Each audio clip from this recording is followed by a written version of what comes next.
It ain't the left side or the right side, then it must be the FinSide. It ain't the left side. Thank you, Solo D. Welcome to another episode of On the FinSide here with Kat and Paul.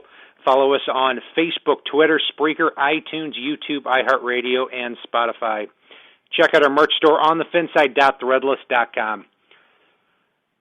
7 games down, 9 to go. The Dolphins drop the game here on Monday Night Football and really do drop it, believe it or not, because they were up 14-0 to go to 0-7 on the year. And at first it looked like the Dolphins were not only going to win this game, but pull away with it.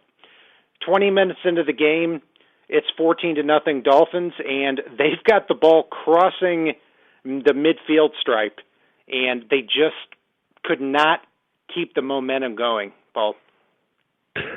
Yeah, no, it's Miami had this game well in hand. Looked like they were going to be able to not just pull away, but absolutely destroy the Pittsburgh Steelers. And then basically as a team, they kind of collectively just threw up in their own laps. There's always that kind of oh shit moment, and to me it happened with 1:22 left in the first half when the Dolphins were up 14-3. If Nick O'Leary catches that pass at the Steelers' 48-yard line instead of letting the ball bounce off his chest and into the lap of Minkah Fitzpatrick, then the Dolphins could be looking at going up 2+ scores after halftime. But instead, it's not to be. It bounces off. He picks the ball off, and the aftermath of that play was even worse because after Xavier Howard blanketed Deontay Johnson down the field, and the offensive pass interference was called that was almost reversed, then it was 3rd and 20 at midfield. And the Dolphins, for some reason on defense, and I love Patrick Graham, and he's done a lot of great things here on the defensive side of the ball, but then he clears out the middle of the field, sends the house on a 3rd and 20, just a simple drop-off to rookie Deontay Johnson, and he goes pretty much untouched into the end zone. The Steelers, at that point, were down 14-10 at halftime, get the ball back, and then they take advantage in the second half. But really the turning point in that game, Paul, was that 3rd and 20 play when Deontay Johnson caught the pass from Mason Rudolph and took it to the house. Yeah, the interception off Nick O'Leary's chest, I mean, there's no reason on God's green earth Ryan Fitzpatrick had to throw a fastball in that scenario. But it happened, and O'Leary still should have caught it, batted it down, anything but batted it up in the air. That play you're talking about was absolutely the first time it felt like a nail in the coffin for the Dolphins. And it was very odd to me because all you have to do is leave one player to spy the middle in that scenario, and you probably stop that play. But instead, they brought everybody except for the deep secondary, and then they sent the secondary as if Pittsburgh was going to try a Hail Mary on the play and literally left so much field open. And at that point, you know, you've got 5 players downfield blocking for one, and Nick Needham, poor guy, he got cleaned out on that play. That was the first nail in the coffin. The second nail in the coffin to me was really the Mark Walton fumble. It's Miami looked to be regaining control of the game, and then Mark Walton just kind of coughed the ball up 10 yards in front of him and really killed the drive there. And then the final nail in the coffin really was that TJ Watt strip sack. It was a thing of beauty, but you know what? Ryan Fitzpatrick needs to protect that ball a little bit better when he's getting sacked. I mean, or show some urgency trying to recover the fumble instead of kind of half-assed waving at it. Well, a couple of things there. Mark Walton this was his time to shine, and he certainly didn't do it. It was 24-14 in that game when Mark Walton was stripped on that play. And then on the next one, Jesse Davis needs to get the hell out of the lineup or move into right guard because he was whipped on that play from Ryan Fitzpatrick. If you watch a replay of that entire play, TJ Watt in 2 seconds was in the backfield. He just knocked Jesse Davis completely out of the way, got in the backfield, strip sacked, So, I have a hard time blaming Ryan Fitzpatrick for this game. So for me, overall, when you look at the beginning, when he had 2 touchdowns and was somewhere around 12 for 18 for 150 yards, finishes the game 19 for 32, 185, 2 touchdowns, 2 interceptions, and a fumble. Based on that stat line, I can't give him any higher than a C+.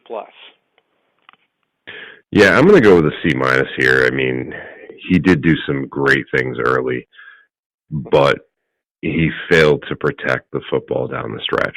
And for me, that is an issue. I don't blame the game on him, but I also don't feel like he kept them in the game either. And for me at this point, it's not enough for me, what I'm seeing out of Fitzpatrick, what I'm seeing in his stat line, to justify keeping Rosen off the field, good, bad, or indifferent, and seeing what the hell you have in Rosen, sink or swim, see what you've got so you know what you're doing next year for certain. And at running back, I've been one of the biggest proponents of Mark Walton ever, but it certainly did not work in this game. I mean, 15 carries for 43 yards between Mark Walton and Kalen Ballage, and that strip sack, that fumble from Walton really put the nail in the coffin. But before that, I mean, to me, when I looked at the offensive line, run blocking downhill a little bit more on the offensive line, he had some holes that I couldn't help but think throughout this game that Kenyon Drake could run through and could take it from not only a 2-yard gain, but maybe a 20 or 30-yard gain. He's not on the team anymore, so I'm not going to go on my Jay Ajayi-like tirade on Kenyon Drake. I wish the best for him, but overall at running back, this was not a good performance for them. I'm going to go with a D. I'm going to go with a D- for a lot of the reasons you mentioned, and really the dumbest thing I saw all night came from the running back position, and it's not even that Mark Walton fumble. Why on God's green earth, and I am a fan of the Wildcat formation, but why on God's green earth, I'll say again, would you run it with a player that basically just looks for the nearest opponent jersey, runs into them, and goes to the ground? That just makes no sense to me. I don't care if he ran it a lot in college. Kalen Ballage is a guy that when he has the football in his hands, looks for somebody to tackle him. And he runs into them. It's like having a tackling dummy out on the field. I don't care if he's built like Brandon Jacobs. He runs like, my neighbor Mary Jacobs. I mean, it's ridiculous. Why would you run the Wildcat in that scenario with that? Yeah, I'm not sure why you'd put him on the field, period. I'd like to see Patrick Laird and or Myles Gaskin playing running back more than him. I mean, I'd rather see Christian Wilkins. Yeah, you've always been a big proponent of that. Yeah, I'm with you on that. I mean, anybody but him, and you said exactly the perfect thing there, is that when he gets the handoff, Ballage, he only had 3 carries for 7 yards today, but he looks for somebody to hit him. And it's not because he's a big physical runner. I mean, Daniel Thomas was a better running back right now than Kalen Ballage is. So, yeah, I'm with you right there on the D- grade. I'll stick with the D. Receiver and tight end here, Mike Gesicki, Preston Williams, Devontae Parker had some upward momentum heading into this game. How would you grade their performance?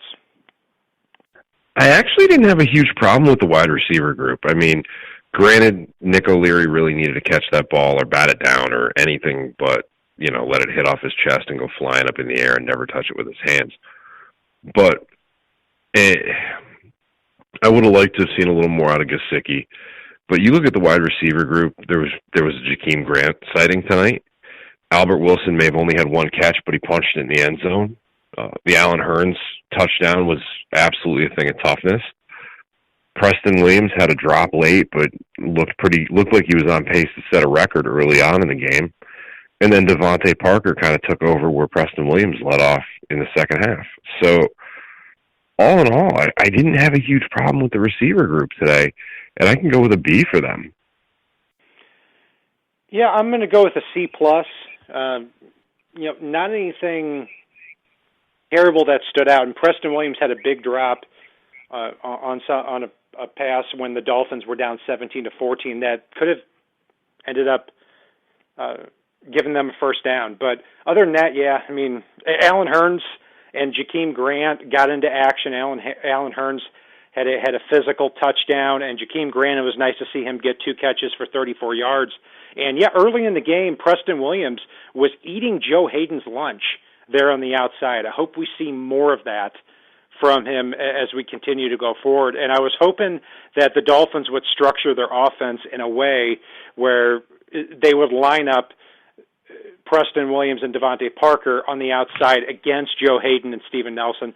That wasn't the case. They got into a situation where they were starting to just heave the ball down the field. So, yeah, I'm going to go with a C+ for them. Along the offensive line, and I'll admit I have a little bit more work to do because we're doing this just 20, 30 minutes after the show here. The interior of the offensive line, I still continue to be impressed with Evan Boehm.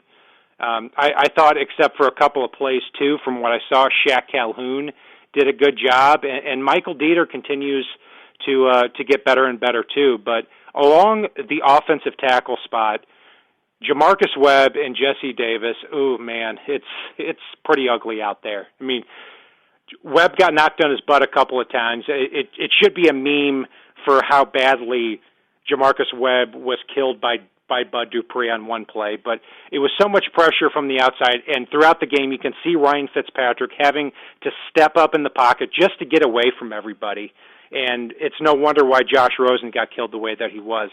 But Jesse Davis needs to move inside to right guard, and he's a good swing guy, he's a good right guard, but he is not a right tackle, and he was embarrassed by T.J. Watt throughout the game here. So as the game continued to unfold, the offensive line got more and more and more worse, especially at the tackle spot. So I can't give him any higher than a D+ here.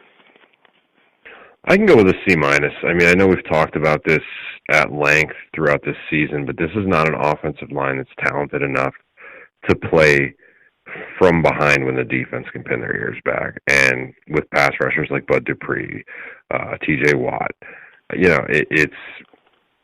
they're not talented enough at the tackle position to play from behind in situations where you have to abandon the run and the defense doesn't have to think about it anymore. And unfortunately, I tweeted about this, and I know this is not something that can be helped, but God, can we put anything on the back of Jamarcus Webb's jersey besides just his last name? Because it feels absolutely horrible as a very long-time Dolphins fan to see a player named Webb at left tackle suck so badly out there. I grew up watching Richmond Webb, and I just cannot watch another down of a player named Webb getting roasted over and over again.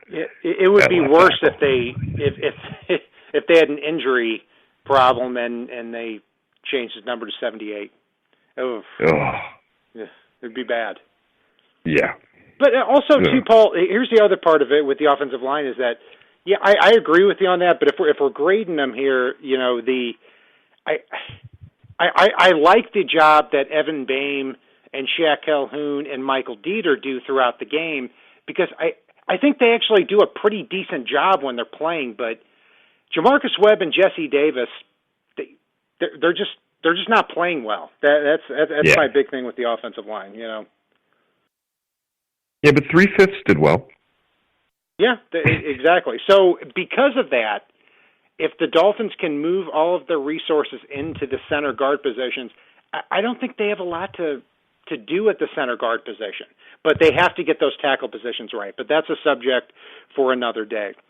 Along the defensive front here, the biggest thing is that,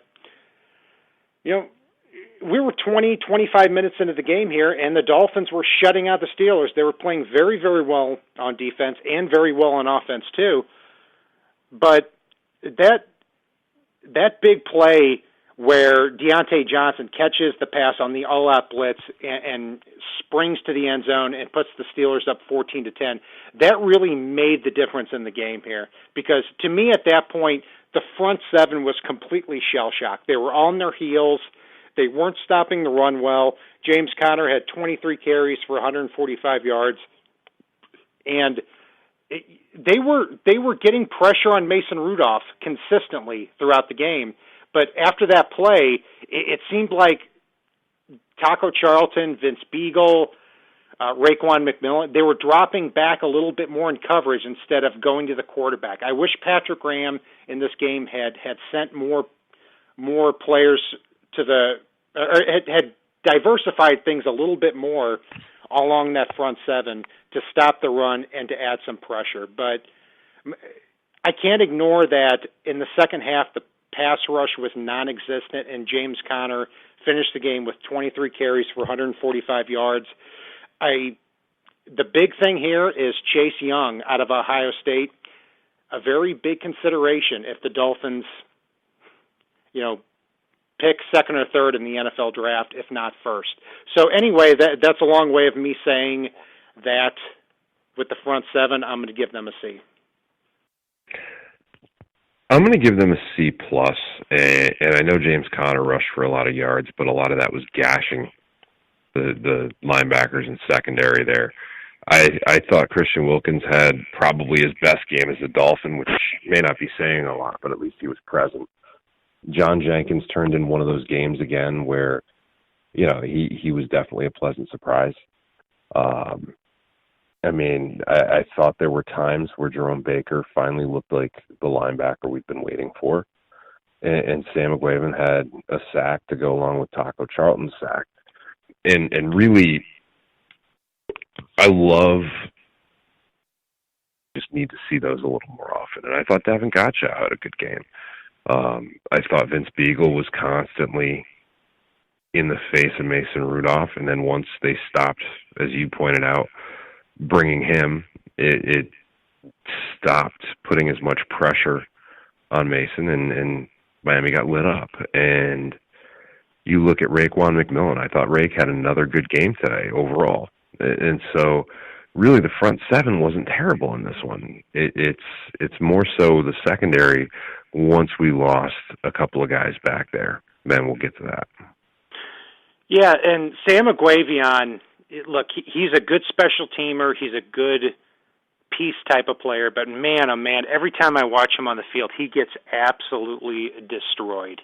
And it was very much the case here in this game. And Trent Harris also, I'm not quite sure what he's doing on the field. So they need that third linebacker, especially in this type of defense. And John Jenkins, I'm glad you brought him up because, in the first 2 or 3 drives of the game, he was absolutely dominant, pushing the pocket forward. In one drive, he batted down a pass from Mason Rudolph, and then a couple of plays later, he drew a big holding call on Marquise Pouncey, the Pro Bowl center. So, yeah, he's somebody to continue to watch out for. I think the biggest thing is that the Dolphins got shell-shocked on that front seven when they were adding pressure to the quarterback. And then finally at the time that Patrick Graham started to realize he needed to diversify the front line, it was too far gone at that point. So defensive back, we'll move on to that position, and I'm going to throw it to you. Oh, sure. Stick me with this one first. Mm-hmm. This was so all over the map. You could definitely see the difference when Xavier Howard went out. You could definitely see the difference when Ken Webster got hurt. There was a lot of up and down. And God, I wish. Oh God, was it Parker with his toe on the line there on that? What should have been the second interception? Oh, it was Ryan Lewis on that, and then he was a douchebag, and then ran all the way 90 yards to the other side of the field, and almost drew an unsportsmanlike conduct penalty for taunting Steelers fans, and then it was called back. So, and then he was picked on the rest of the game. So, he had a few.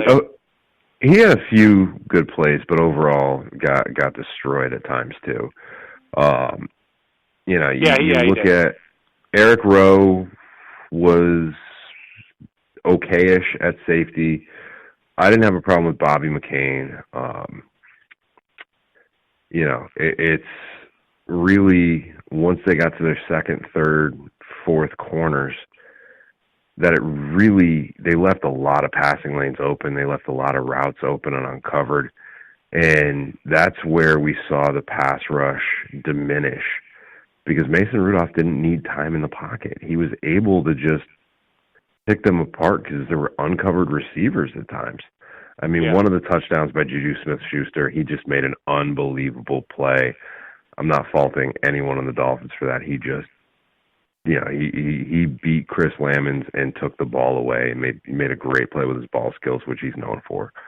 But overall, for me, unfortunately, after X went out, after Webster went out, it really dropped us down to a D+. Yeah, I'm gonna elevate that a little bit up to a C on that. Xavier Howard had not only an interception, but he should have had 2 or 3.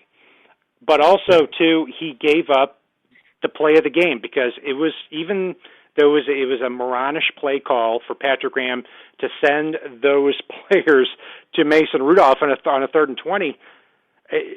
Xavier Howard has to have the responsibility back there to go down and tackle that player. And if otherwise, he has to communicate to Nick Needham next to him to get that guy.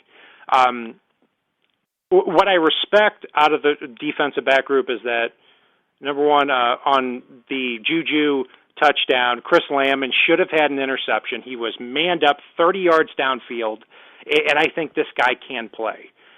Also, too, Ryan Lewis, even though they were picking on him a lot, one thing that the morons on Monday Night Football were not mentioning is that one of the biggest plays of the game, the one that put the Steelers up 24-14, was a 30-yard pass interference call on Ryan Lewis that 100% should not have been a pass interference call. And so I like the effort here from the defensive backs. Mason Rudolph threw for 250-plus yards, but, earlier in the game, he was absolutely rattled. I wish the Dolphins could have continued to keep the heat on him throughout the game. But once that pass went to Deontay Johnson to make it 14-13, nothing else, 14-10, nothing else was the same in that game. So overall, I'm going to give him a C, and I'm hoping that Xavier Howard and Ken Webster can come back. More so Ken Webster, not because I think he's better than Xavier Howard, but I want to see a player like that with that physical skill set that can line up on the outside. Because if he were lost, it would make things a lot more difficult for a team like this that's 0-7. So anyway, Paul, special teams will finish it out here and go to the player and the Coke Bus player of the game. So special teams, Matt Hawk had a really good game. Jason Sanders nailed the field goals that he had, and I'm still kind of wondering, too, why is Preston Williams still returning punts and Jakeem Grant's not? I'm a little curious on that one myself, but again, he nailed the extra points. We didn't have any field goals in that one. Yeah, that's right. This is wishful thinking. This is why we don't do shows right after the game. But no, the Matt Hawk thing, it's kind of funny to me because when they were up 14-0 and they went to punt, and it was a scenario where he absolutely should have and did pin the Steelers deep in their own territory. I was watching that game watching that moment, and I just went, "Oh crap!"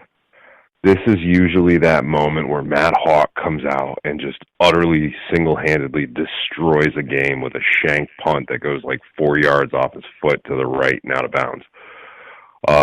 And to his credit, he didn't do it. So, no, great game for Matt Hawk.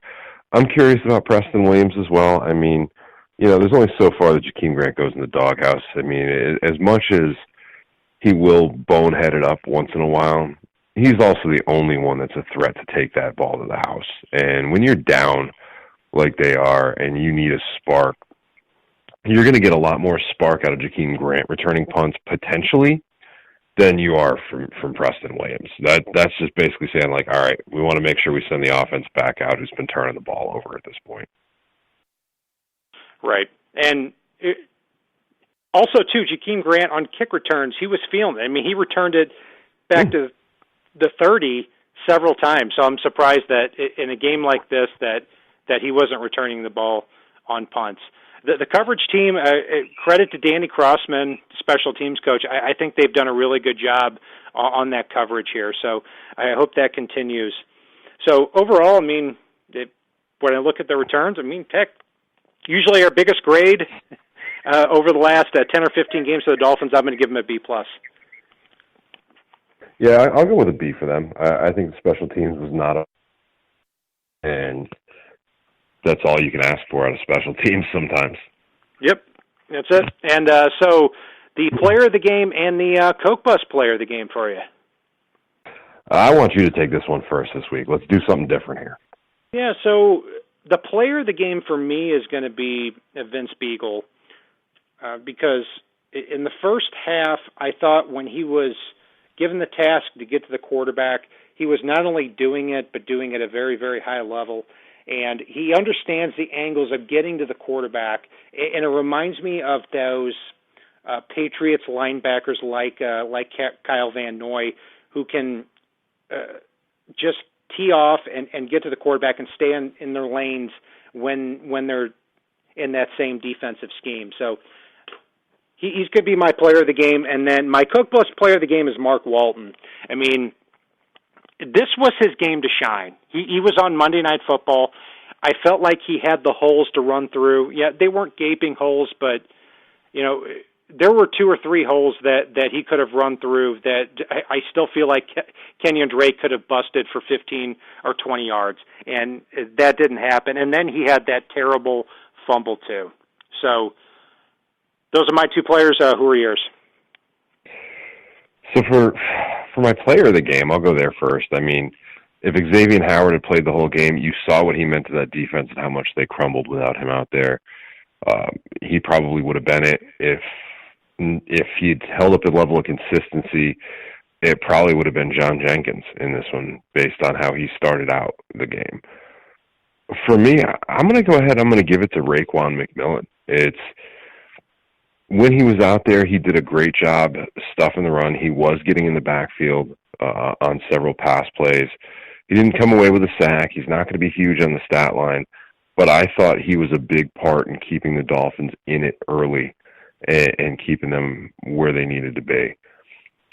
For my Coke Bus player of the game, you know, I know I swore this earlier in the episode, but the more I've thought about it as you know, perspective loomed while we were recording this, I'm going to throw good old Fitzy right back on the Coke Bus. You know, there were a lot of times in this game, and it's not because of the strip sack where he lost the ball. I know Jesse Davis got roasted, thought about him. But in reality, he wasn't taking care of the football. And on top of that, there were a lot of open receivers underneath, and he just pulled up at times and said, let me do my best Rex Grossman impression and see how far I can throw the goddamn ball. And in a game that Miami was managing well early and really kept getting back into position to pull back into and get ahead, I totally get taking chances, but he was literally just hucking the ball down the field, not just on Minka's second interception, but you look at several of the plays where he just overthrew receivers deep, where he just pulled back and uncorked it and hoped somebody could get to it. And that's not what Miami needs. That's not, I mean, you're not talking about a sexy stat line where you're out there having fun just throwing it around playing street ball. He was blatantly missing things at that point in time. Once they got past a certain point, he just started hucking it. And you know, you look at that Nick O'Leary one where he threw a 95-mile-an-hour fastball into his chest as he was turning around. I mean, there's so many moments in this game where a journeyman game manager like Ryan Fitzpatrick should have been able to put himself in check and didn't, and that was a big contributing factor in this loss. Yeah, I was considering having Fitzpatrick as my player of the game. a lot of other reasons here is, yeah, it's interesting because I watched a guy who dropped back on every play and was running for his life to dip through the pocket and get away from the pressure that Jamarcus Webb and Jesse Davis were creating.